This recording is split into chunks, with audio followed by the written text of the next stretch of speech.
Assalamualaikum warahmatullahi taala wabarakatuh.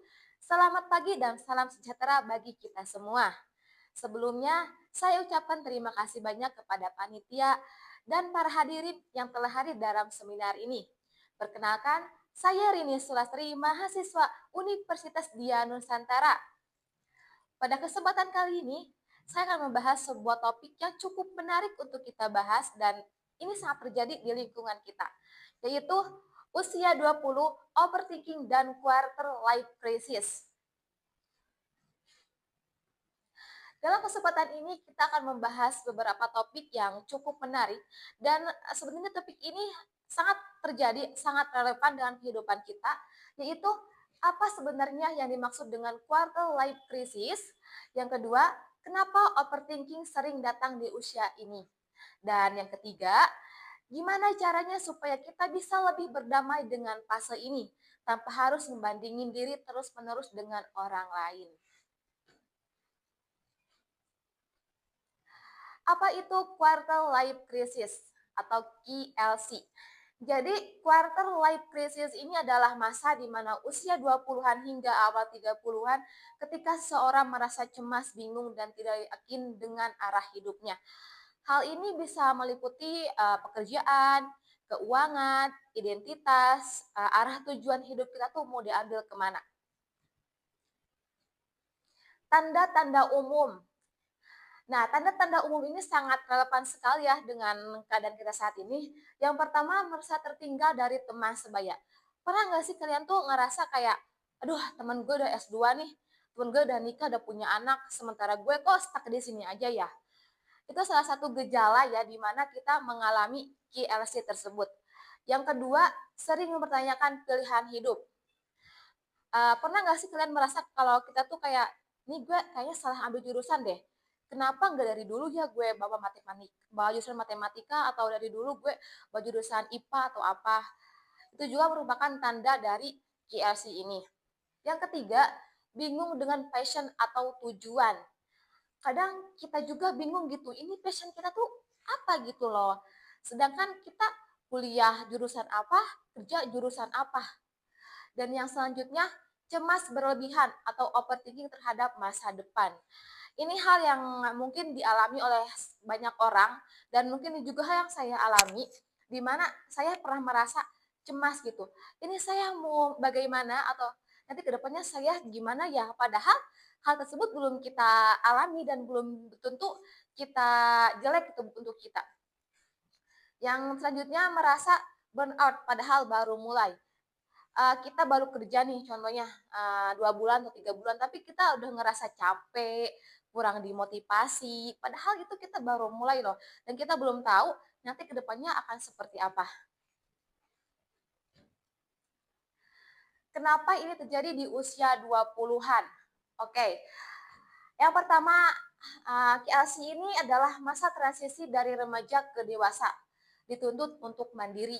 Nah, transisi yang dulunya kita fokus buat belajar, fokus buat kuliah, fokus buat ya ini kita cuma belajar doang lah sebagai anak. Tapi di usia ini kita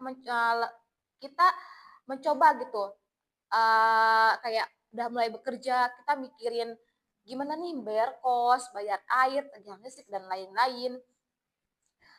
Terus yang selanjutnya tekanan sosial dan media sosial. Semua orang pamer pastinya ada pencapaian mereka. Nah, ini sangat jelas banget ya. Ini salah satu juga yang saya alami di mana banyak sekali ya tekanan media sosial itu berpengaruh banget terhadap kita di mana pencapaian orang lain itu menjadi standar bagi kesuksesan seseorang. Yang ketiga, identitas diri belum terbentuk sepenuhnya. Kita belum tahu nih, kita belum tahu arah tujuan kita tuh mau dibawa kemana gitu loh. Dan yang terakhir, banyak pilihan tapi justru bikin bingung. The paradox of choice. Artinya apa? Kita terlalu membandingi satu hal dengan hal lainnya sehingga hal ini malah membingungkan kita dan akhirnya arahnya malah tertunda. Yang tadinya mau kita lakukan akhirnya malah tertunda dan merugikan diri kita sendiri. Yang selanjutnya itu apa? Overthinking. Kecenderungan untuk memikirkan atau merenungkan sesuatu secara berlebihan. dan berulang-ulang, baik mengenai masa lalu, masa kini, maupun masa depan, hingga pikiran tersebut menjadi tidak produktif dan justru merugikan diri sendiri.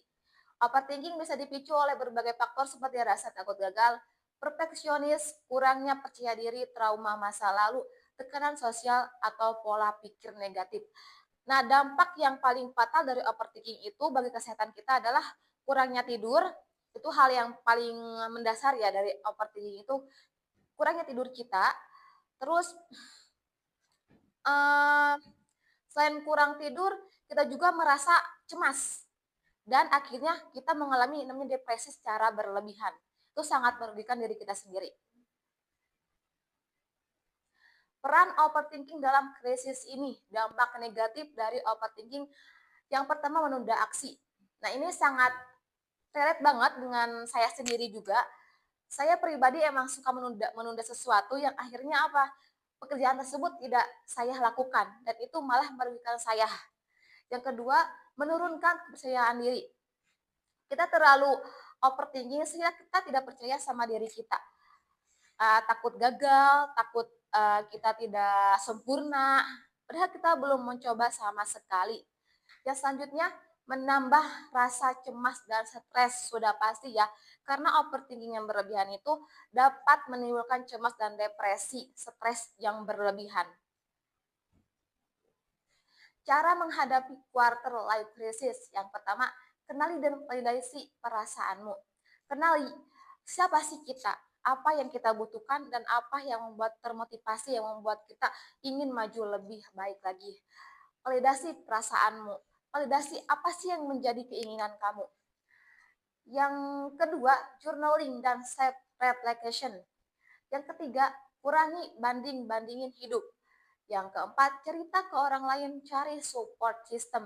Nah, di bagian ini sangat efektif sekali ya untuk kita yang merasa kayak kok kita kayak gini gitu, kok kita kayak stuck di sini. Ini adalah salah satu hal yang saya lakukan di mana ketika saya merasa overthinking, salah satu cara untuk menghilangkan itu bercerita dengan orang lain. Begitu dengan orang tua, teman, atau siapapun yang menurut kita itu orang yang kita percaya. Nah, selanjutnya fokus ke langkah kecil.